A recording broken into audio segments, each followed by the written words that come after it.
I have directly in front of me one of the most anticipated Unifi products out there, the Unifi NAS Pro, a 7-bay NAS with built-in 10 gigabit SFP plus connection, and it has that Unifi user interface that everybody is known to come and really appreciate.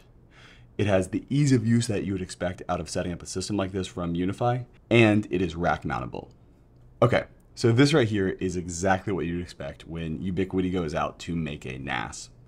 It is designed to be very easy to use, incredibly simple to set up, and also have a sleek package. It looks exactly like a UNVR Pro. However, there are a couple of differences on the inside looking through the different specs and everything. But it is a 7-bay NAS, which is kind of odd, but that's what it gives you the ability to have the Ethernet ports on the front, as well as that nice LCD on the front. So if they had gone for an 8-bay NAS, you would have not been able to do that because obviously 4 drives is basically the exact width when you're rack mounting that you can get in, and so you don't have extra space for things like that.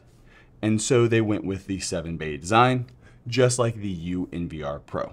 So quick disclosure, Ubiquiti did send this over to me for free, and I am part of their affiliate program, so my links will be down in the description below, and it is not sponsored by them, though I am going to be keeping this. Also, at the time of recording, I do not yet have final pricing on this unit. So a quick interjection from Will from the future.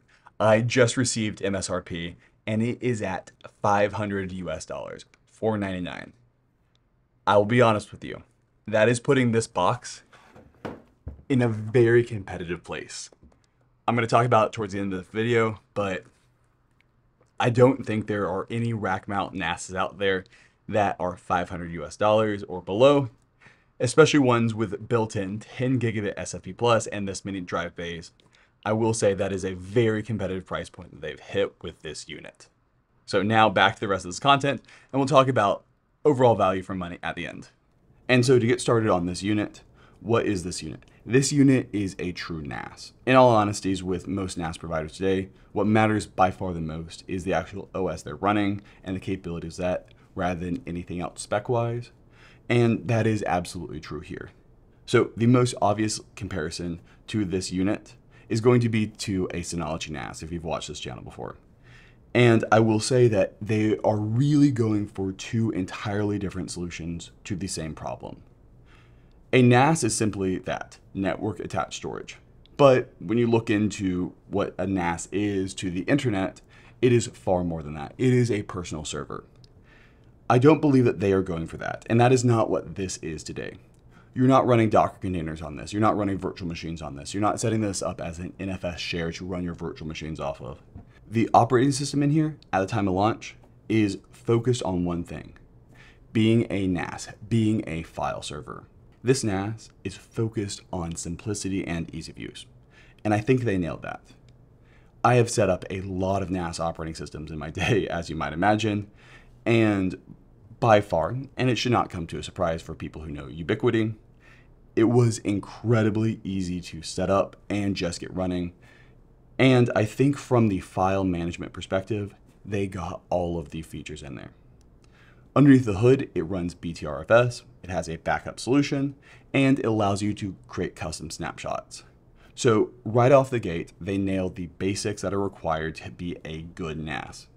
If you accidentally mess up, you can easily go back to those snapshots, and they also make it incredibly easy to set up snapshots. And so on that side of things, they made this incredibly easy to use.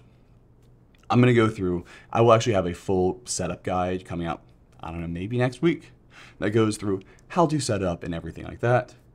But overall, everything they've got in there is incredibly easy to set up and use.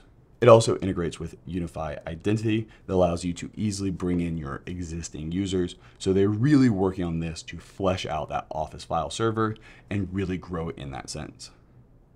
All right, well, now that we're kind of done with the intro, I'm gonna go rack this thing, log into it on my laptop, and we're gonna show you what is really critical about this thing, and that's the operating system's interface and how does it perform.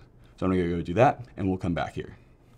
All right, so I've just booted on up and connected to it directly. And as you can see, the user interface is exactly what you would expect. It is really clean and familiar to anybody who is running Unifi products. And so I think it keeps it very nicely there. And setting up the actual RAID itself was incredibly easy.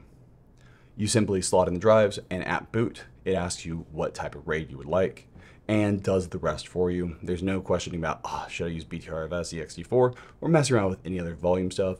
It just creates a RAID 10 for more protection or a RAID 5 for less protection and creates a BTRFS volume on top of it just right off the bat. Another thing I noticed, I originally installed this with 4 drives. I then added 3 more drives later on, and without me having to click a single button on here, it just started expanding that RAID array. They are very much going for, and I think they've done a very good job with, the incredible ease of use. Make it really easy to set anything up, and you don't have to go in and question a bunch of decisions. You simply slot in your drives, and the NAS will handle the rest for you. And so going back to the overall theme of this device is, it is really set up and designed for people who want an easy, streamlined experience, especially people who already have a bunch of other Unifi gear. And so everything you set up here is really quick and easy. The backup solution is very, very, very simple to set up. You just hit create backup task, choose what data you want to back up, and then just choose what you would like. And it works really easily. I'm going to go over all this in the future, but they do a very good job of just putting it somewhere. Even when you do a Google Drive backup, you don't have to specify a bunch of folders and things like that. And all the file and folder structure is stored just one-to-one in Google Drive or whatever remote server you're using. And so it makes it very easy to be able to recover files, even without the user interface. Same thing when it comes to snapshots. Multiple menus throughout here prompt you to set up snapshots. So we've looked into all of our files. You can see what's got remote backups, what's got snapshots, and right from here, you can go ahead and add in more snapshots incredibly easily. The user interface for setting up things that are generally very complex for people to do, I think is incredibly phenomenal. It makes it really easy to get the things done that need to get done, such as backup and snapshots. And I think more people will use them because of that. We can also go through here and we can actually open up and view our files directly from here and download them directly off of the device, as well as create a shared link. So this is where, if you want to, you can create a link and share it out with other people, and they'll be able to download the files directly off of your server. Now, this is very similar to what analogy would be like the quick connect relay servers on Synology. As far as I can tell, and once again, I've not gotten to dive super in depth into this, you never have a direct connection externally to this NAS. It is not designed like Synology, where you can set up Synology Drive and kind of be facing right on the internet, but instead all the share links come through this kind of URL right here. And so even though I am local to the unit itself, it is actually still going to download it remotely because we're not connecting directly to the NAS locally. Instead, we're using a relay server. Now, that is good for most things, but you're not going to be able to share massive files ultra quickly with this. It is really meant for the smaller files overall, and there does appear to be a size limit as well. And so that is one of those pros and cons. They've made this incredibly easy to set up and use, and also very secure because you never really expose this directly to the internet. Instead, it's always using Unifi's relay servers. So that means that you don't have to worry about the security implications of having a direct remote connection to the NAS, but you do lose out on that increased throughput and no file restrictions that comes with the ability of actually just directly sharing on the internet and having people directly connect. I will say these relay servers seem to be significantly, like 10 times, if not more, faster than Synology's Quick Connect relay servers. All right, so that is file management.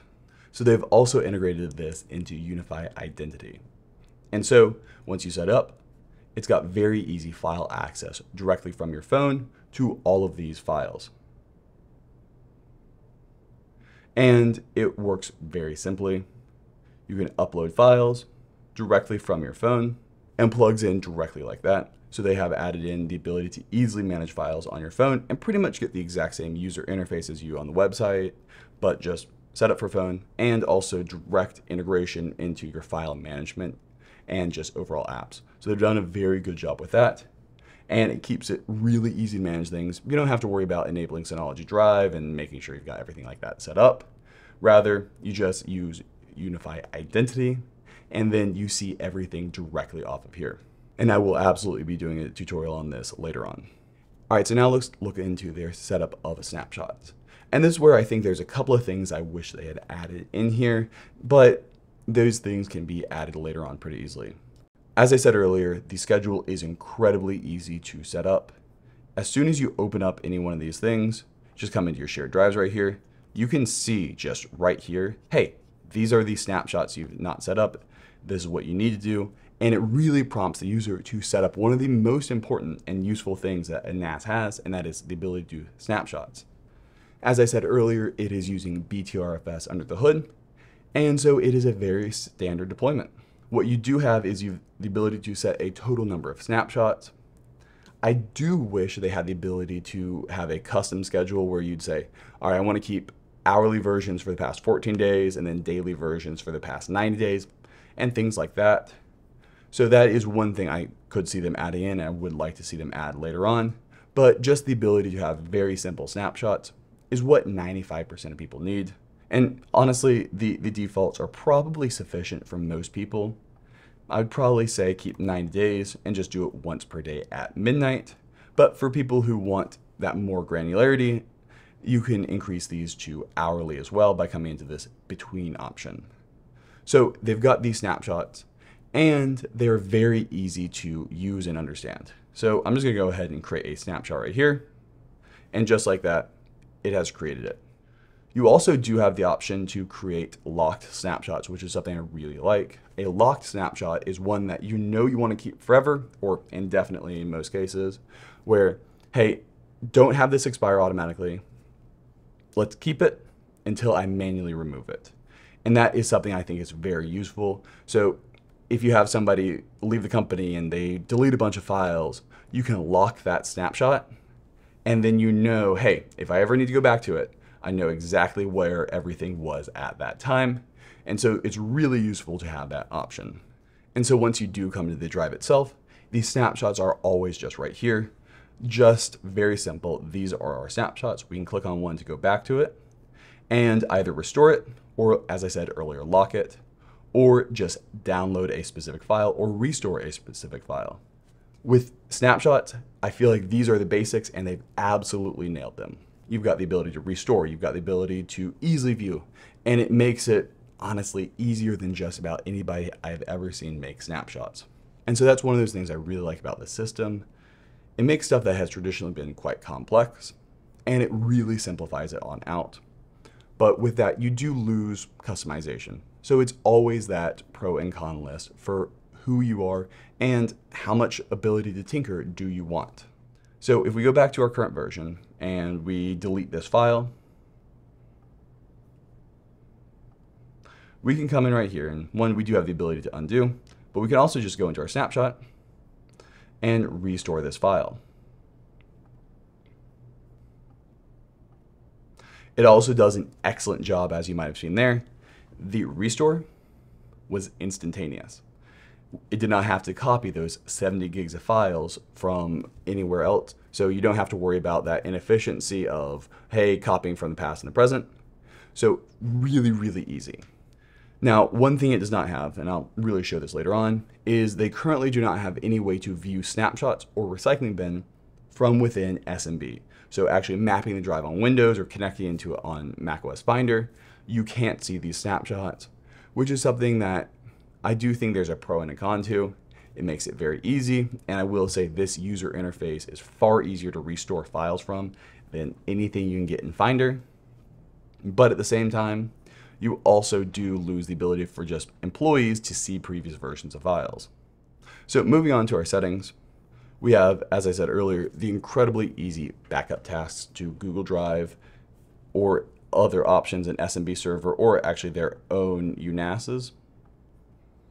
So you can choose any one of those, and they've got the basic settings there, keeping it really streamlined and very quick and easy to set up. You don't even have to choose what folder you send it to Google Drive. It just creates the entire folder structure for you, which is a pro and a con depending on who you are. We can also see right here, we've got our viewed snapshots, as well as all shared links we've created. And we also have our services. So this right here walks you through how to set up Time Machine as well as SMB. When you are using SMB, which is the way I think most people will actually use this device, you will actually need to set up a SMB username and password for each user, and that is all tied into identity. And it's overall very easy to set up, but just one additional step, and I'll show all that in a minute here. Another great thing is it's trivial to create encrypted drives. Once again, a lot of things that can be very complex are set up to be very easy here. And having very simple push notifications and having a built-in email server that's just ready to go right at the start is one of those things that they nailed the basics really, really, really well. Under our control panel, we can see very familiar cloud backups to Unifi servers. See how our storage is set up, where we very simply have, do we want a hot spare, yes or no, higher protection or basic protection?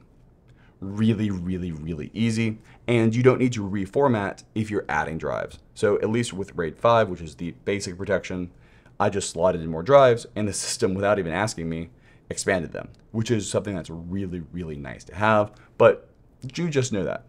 We can also go into console, use a custom mail server, all the things you would expect to have, and make it really easy.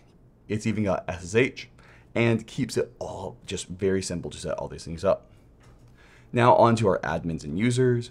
This is where we can go in and actually create new users. So I can go ahead and create a new user called Bob. And then creating access for them is incredibly easy. They've automatically got a personal space, a home folder, whatever your operating system calls it. But automatically every user created has their own section, a home folder that only they have access to. But you can also grant them access to various files and even choose what level you'd want them to have. The one thing that is a bit stickier in my opinion is the fact that you then also have to give them a local file server credential. So this is now a username and password locally that we'll use to use SMB.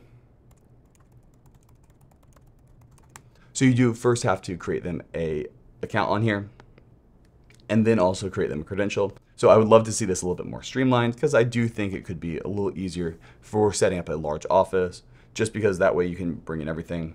Though they do also have identity endpoint, which will allow you to bring in your directories with either identity or also working with directory integration with Google and MS365, which has huge benefits for just ease of use. I know a lot of people love Unifi Identity because it makes managing all this stuff way easier, especially when you're looking at one-touch VPN and locking in. So having that all integrated directly in here, I see as a huge benefit to a lot of people. Okay, so that was the user interface. And as you can see, they nailed ease of use when it comes to setup and running the basics. You've got your backups and your snapshots really just thrown upon you and say, hey, this is how you set them up really easily, check, check, check. And it makes it really easy to use that. Now let's talk about the performance, and that is the other side of this equation.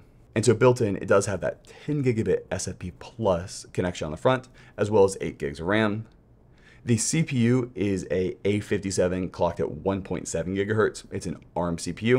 If you look at benchmarks alone and compare it to the CPU that's in the Synology RS1221 Plus, the RS1221 Plus's CPU will blow it out of the water in terms of benchmarks. But benchmarks don't really tell the full story. I think overall the CPU is sufficient for this design. It's not going to be something that you're going to be able to run VMs off of and Docker containers and all the other services, but that's not what this thing is designed to use. The real question is, how does it perform under SMB, which is going to be the time that you're taxing the CPU the most on the system. Okay, so right here, I've got some files stored on the NAS right here, and we're gonna go ahead and just see what kind of performance we get when we just, on macOS, do a copy via SMB, and I've got a 10 gig dongle right here.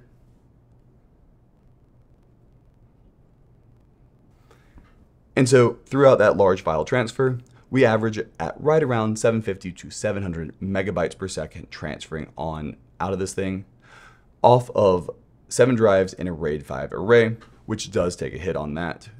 So maybe their theoretical maximum performance of those 7 drives in a RAID 5 array probably would be sitting somewhere around 900 megabytes per second. But if we look at my video editing file server and grab the exact same file, I can grab the exact same file here.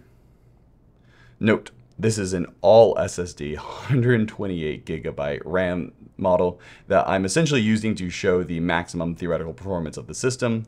We are squeaking very close to the theoretical maximum of 1.2 gigabytes per second of data transfer over a 10 gigabit connection. But once again, the system I'm pulling off of is all SSD and is performance out to the max. It's got a 25 gigabit connection to it. So mostly just showing that we don't have any bottlenecks, at least on this side of the hardware system. And so really the only bottlenecks we're going to experience are going to be the hard drives / CPU / operating system of the UNAS Pro. And so I don't see this as a major ding, mostly because 7 mechanical hard drives in a RAID 5 array does not get you the most insane performance. And I've not tested this out with a RAID 10 version, which in theory should give better performance on a sequential read test at least. And so overall, while if you look at on paper, the CPU is not that powerful when you're comparing it with CPU benchmarks to other systems, I don't think it's really holding us back too much. Maybe we could have gotten up to the 900 megabytes per second of throughput that you would like to get out of these systems. It's kind of hard to say. It's very difficult for me to tell if we were being hard drive limited right now or network and CPU limited, which is always a difficult place to be. But with those 7 mechanical hard drives, I tend to expect them to be closer to the 900 megabytes per second probably. All right, so now let's talk about a couple of things that I would like to see done / I don't believe are currently working to their full extent and may be implemented in the future. So first off, there is a recycling bin, but if you delete files off of SMB, which I believe most people are going to be using, so I'm just going to right click and hit delete,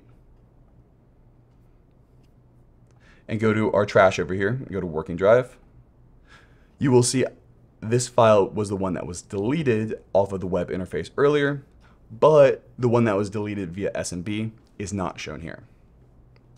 So I would like to see the recycling bin directly integrated within SMB. I just think most people are going to be using that. And another thing I would like to see is a way to actually pull back your backups from Google Drive or another server. So right now, as I said earlier, it is incredibly easy to actually back up to Google Drive. However, I have not yet found a way to restore directly from Google Drive. So even though there is a very easy restore option when you set up a unit for the first time, it does not appear to pull your files down from the Google Drive backup, which I would like to see, or some other menu option to actually pull the files down. You can just go directly to Google Drive and download them yourself, but I really would like to see an option to have the NAS pull files directly down to Google Drive when restoring. And so that's one of those things I'd really like to see. While it's very easy to back up and be able to actually just see the files in plain text and just standard folder structure, you do lose out on an ability to really easily restore files, which I hope is coming down the line. Another thing, as I said earlier, I'd love to see a little bit more granularity when it comes to snapshots, just allowing you to have a bit more of a custom schedule, as well as having the ability to have the recycling bin and snapshots showing up in SMB. I personally like that workflow a lot. But overall, I think this system is very solid for people who are really looking for a NAS and the kind of standard definition of a NAS. This is not designed to be a Plex server or anything like that. You can't even run Plex on this. This is designed to do a few things, and they do them well. It is all about how to access your files and making that entire workflow very easy. And so I think this is a product for people who want that. They want the ease of use. They want the integration with the rest of their Unifi equipment. They want it to just be set up and very easily maintained without 1.5 million menu items to go through. And I think they really nailed that. For people who are looking for the kind of home lab style NASs, where you can run Docker containers and you can do 1.5 million things on there, this is just simply not for you. This is not meant to be that. You can't even run a NFS share on here. And so it is really focused on a NAS as a file server, but don't expect to buy this thing and use it as a full-blown home lab server. But in general, if you're already running a lot of Unifi equipment, the most common applications I install on a NAS are like a DNS server and a VPN server. And so I do think a lot of that is already built into the other functionality of the systems and also surveillance station.